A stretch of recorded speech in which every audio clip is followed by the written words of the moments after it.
So this question is a translate word problem question. We know that just given the sheer length of the question. TWP questions are typically 4 or more lines long. So what we want to do with these types of questions is to not simply read from start to finish. Instead, we want to read one sentence at a time and make sure we understand all of the quantitative information provided.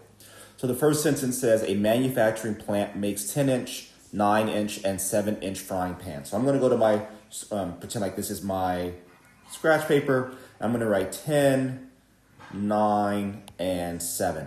The next sentence says during a certain day, the number of 10-inch frying pans, so this first row here, that the manufacturing plant makes is 4 times the number in of 9-inch frying pans it makes. Okay, so let me just make sure I understand that.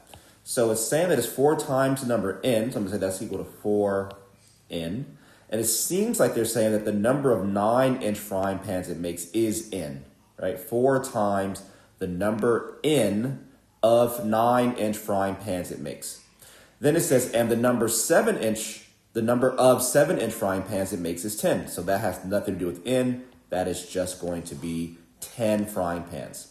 During this day, the manufacturing plant makes 100 frying pans total. Okay, so out of the 4 in and the 10, all together, we have 100 frying pans. Which equation represents this situation?